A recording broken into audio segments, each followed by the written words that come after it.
Hello, I'm Marissa Semke in for Michael Corin. Terrorism or mental illness? Last week, 2 of our soldiers in uniform were senselessly murdered in cold blood. Since then, there's been this debate growing about whether or not these men suffered from mental illness, and therefore, let's not call it terrorism, because by focusing on terrorism, that obscures from the real problem of mental illness. It's not just the media refusing to call last week's attacks acts of terror, it's our parliamentarians too. Even the Liberal leader last week was decidedly cautious with his choice of words. I am deeply saddened by today's horrific events here in Ottawa and unreservedly condemn these brutal and heartless acts of violence. This attack is unforgivable. Should any other perpetrators or co-conspirators exist, they must be caught and be punished to the full force of our laws. Now, while there was still not much information known then, it was known that Martin Couture-Rouleau and Michael Sahaf-Bibeau were both recent converts to Islam. Moreover, that they had intentions of traveling overseas. Now, as the hours progressed, we learned more about these 2 men. Specifically, Sahaf-Bibeau, the man who shot and killed Corporal Nathan Cirillo at the National War Memorial, attended a mosque in Burnaby, BC. He, according to a spokesperson for the mosque, was kicked out after he'd objected to its policy of allowing non-Muslims to attend. Listen. We acknowledge the fact that the perpetrator of the attacks on Wednesday did attend this mosque. He had some objection to the frequent visits by non-Muslims. The mosque administration sat him down and explained to him that this is how they will run the mosque. They will keep their doors open to all Muslims and non-Muslims who wish to visit. It was also discovered that Sahaf-Bibeau knew and attended the Burnaby Mosque with Hasibullah Yousafzai, you may remember, a Canadian currently at large facing charges for going to fight in Syria. So it's not as if there wasn't ample evidence showing that these attacks were terrorism. We learned that these 2 men were converts. They had desires to travel overseas. They'd engaged in radical conversations with other terrorists. And yet, when asked again on Friday whether or not these attacks constituted terrorism, Trudeau said this. I'm waiting for the appropriate authorities to refer them as terrorists. Sure, but I mean, both these guys were traveling to Syria. Both of them were recent converts to Islam. In conversations they had with acquaintances, they were Islamist in nature. Are you really not prepared to accept that religion and ideology drove them as per the, and therefore terrorism as per the definition in the criminal code? Well, unlike some others are perhaps willing to, I'm not going to jump to conclusions about this. We have a process in this country. We have a rule of law. We have investigations underway, and I'm going to defer to the experts and the authorities in this case. And as they make determinations, we will be able to have real conclusions and not speculation. Okay.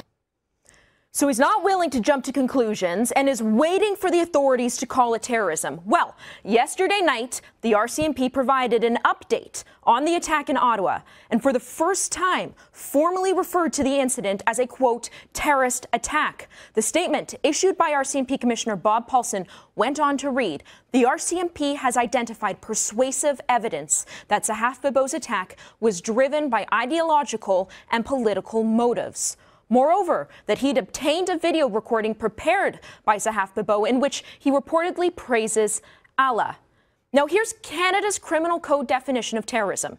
It reads, terrorism is an act committed in whole or in part for a political, religious, or ideological purpose, objective, or cause with the intention of intimidating the public. Does that sound applicable at all? To suggest this isn't terrorism is absurd and also emblematic of a larger societal problem, of a refusal to come to grips with the real threat we face.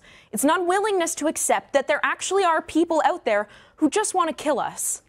I don't need an RCMP expert to tell me these attacks were terrorism, but hey, if that's what Trudeau needs, then that's what he got.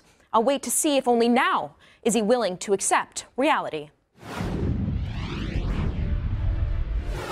If prevention poses challenges when we are aware of an individual, it is even more daunting to prevent the acts of someone unknown to us. We did not learn until after the attack that Sahaf-Bibeau was hoping to leave for the Middle East. While we now have a video he made describing his ideological and political motives, our investigation is determining whether he had shared or communicated these intentions to commit violence to anyone. The Senate security hearings are happening today after the terrorist attack on Wednesday that resulted in the death of Corporal Nathan Cirillo and a shooting inside Canada's Parliament building. With such a clear act of terrorism, why are the opposition parties afraid to call a spade a spade? Ray Hurd joins me now in studio. Ray? Well, basically, the commissioner of the RCMP, whom we've just seen, calls this guy, the shooter in the Ottawa massacre, a terrorist, and that's what he is. Barack Obama called him a terrorist. Stephen Harper called him a terrorist. The media in Canada, except for Sun News, refuses to call them terrorists. And Justin Trudeau told you that he would not call them terrorists. And guess what? People should remember this. Justin Trudeau's father, when I was a young reporter, imposed martial law in Quebec.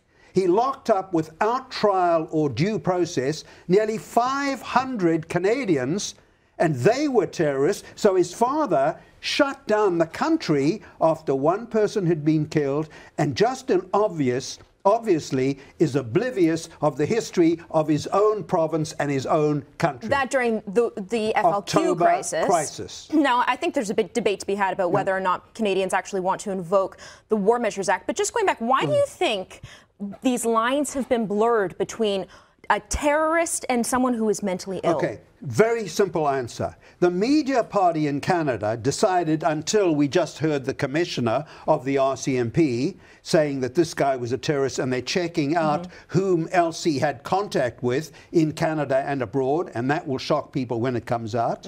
So the real issue is the media party decided this is not a terrorist issue, it's a mental health issue. And guess what that means, Marissa? That's an insult to demonize mentally ill people. I do not use the term mentally ill normally. I say people with special needs. Often they were born that way.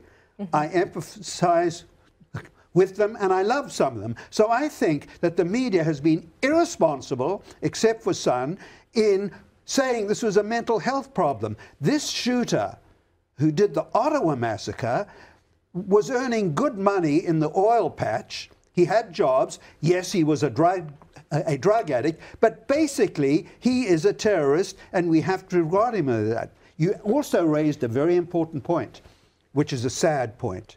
You said martial law.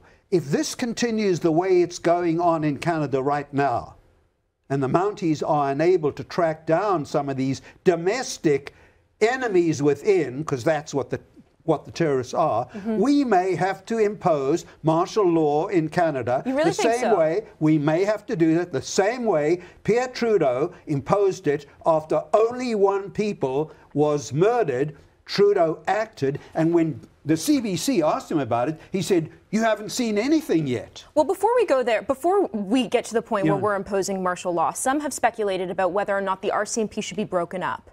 You know, to be sort of the equivalent of an FBI in Canada. Your take? That is very important. The RCMP now is acting as a community police force in mainly Western Canadian provinces. It cannot do that job and at the same time do the best possible job in tracking down, monitoring terrorists. We are at war right now. Even though Justin Trudeau doesn't think that, we are at war with ISIS, not only in Iraq and Syria, we are at war with them here in Ottawa, Canada, in Saint-Jean, Quebec, last week, 2 episodes in 3 days. So no one can deny the reality. It is a war. Very quickly, I want to get this in. There's a Canadian journalist that's now come out. I mean, the last 30 seconds I have left. A Canadian journalist that's come out and blamed Harper for this. And her name is Nelofer Pazira, P-A-Z-I-R-A. And guess what?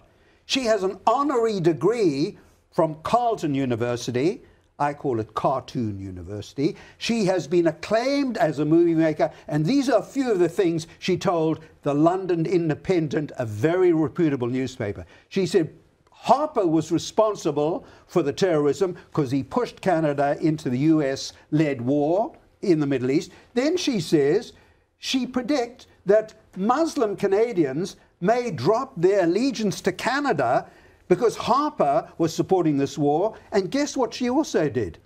when the Taliban was more powerful in Afghanistan, her home country, she went there apparently to show force with the Taliban terrorists. So she is not my kind of Canadian, but I do respect her right to be a Canadian until she says something that causes death and destruction, and that is a possibility. Well, unfortunately, some people are just pure ignorant. Yes. Anyway, Ray, and pure hateful. That's all the time we have. Thank you for joining me. Thank you.